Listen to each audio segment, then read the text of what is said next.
And on to race number 4 now, and this race is on the turf and it's over the 1200 metres for the Class 4s. Imperial McGee, second time this grade. Gluck Racer comes back from the 14 to the 1200. Call Me Dandy wears a tongue tie for the first time. Laser Victory on debut has had 4 trials. Miraculous Honour fractures in the gates last time and he was scratched on the 1st of October. Tegepi's on the improve. Turtle again, blinkers and a tongue tie go on. We've got Happy Trio, a last start winner on the class drop, and Over the Moon, Nick, coming all the way back from the 1800 to the 1200 metres of this. Yeah, big reduction in trip for him. Laser Victory, now this is a newcomer trained by Jamie Richards, tongue tie on, and his trials have looked quite good, so he's drawn wide. Look, Zach might just decide to go forward with him with not too much confirmed speed in the race. Happy Trio and Fighting Star, we know, can sit prominently. Obviously the latter, when winning, did make all the running, but this certainly does bode a little bit tougher for him. Call Me Dandy, I think, can sit close enough here, Paul, and Miraculous Honour is another one who, on just the one run we've seen, might not be too far away from gate 1. He hasn't had much luck, Miraculous Honour. I think he was scratched on the way to the races once and in the barriers once, but she said the one run. Soaring Tower should get a nice run as well. He won't be far away. I think Spicy's so smart. Gluck Racer and Imperial McGee will go back. The Millard Stables had a very Pokemon theme this week, Paul. We had Charizard and Blastoise running on Wednesday night, and Tegepi, he's going the right way. Yeah, look, I thought he was. I think he is. He's only had the 2 starts. His 5th behind Fun Together wasn't too bad either. He was slightly held up there as well, halfway down the straight. Look, I've included him. I think he can run well. Yeah, look, you know, Hugh Bowman's been booked. That certainly catches the eye always. And look, he is improving. He's only had a couple of starts and he's run 8th on debut, 5th last time, beating a length and a half behind Fun Together, who won at any old odds. So look, he's getting there. Stable obviously could do with a bit of change in fortune, and he was unlucky, close to the line there once again. Right, it's a good start for Tegepi from the boys. Fighting Star, Nick, it's hard to fault what he's been doing.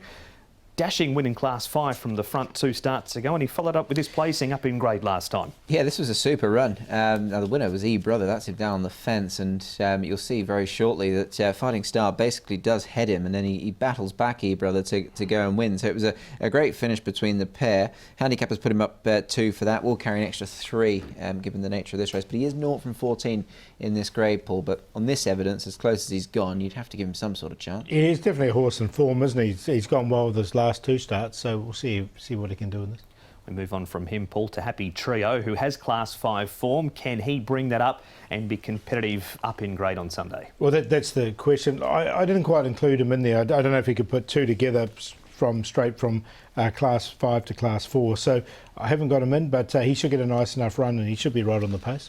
Yeah, look, he did place behind Rattan Kingdom at a big price at Happy Valley off of a pound lower than this. So look, he might be capable of making his presence felt, but on this occasion he actually beat Little Player. That form doesn't do a great deal for me, I must confess, and I think certainly he'd need to do a bit more here. All right, so be cautious around him, even though he's got a 1 next to his name. Soaring Tower, Nick, and Call Me Dandy, he will strip fitter for this first start, and just that minor gear change as mentioned, the tongue tie goes on. Yeah, which I'm always a big fan of, and look, he was good on debut, and I think he's a type of horse that might well be able to make nice strides going forward into his second run. Soaring Tower was 3rd. Look, he was 50 to 1 on this occasion, but ran a really big race. I think Call Me Dandy can turn that form around. There's not a great deal between them, and I certainly think he's got a bit more upside. Yeah, they both go in for me. Soaring Tower's 10 pounds below his winning mark when he did win on debut.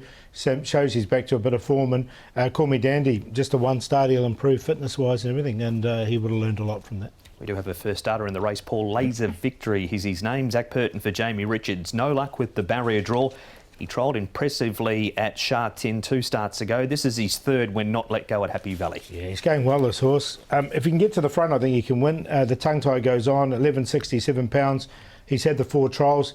It's a shame he's drawn the outside barrier draw here, or one of them, and barrier 12, but the horse has definitely looked like he's got plenty of ability. Absolutely has, and look, he's a horse who's been well prepared, and the fact that Jamie took him to Happy Valley wouldn't shock in time if that's where he was to race, because Jamie's had some nice success there, but yeah, the draw, a bit like Paul, was the concern for me. Yeah, barrier number 12, all right. Is he going to have the pace to go across, lead and win? I'm going to take the chance that he has and gets across or gets some cover if Happy Trio, for example, wants to lead. So I'm going to go with him. Call Me Dandy will improve on his debut run. There was money from on debut. He was a 10 chance.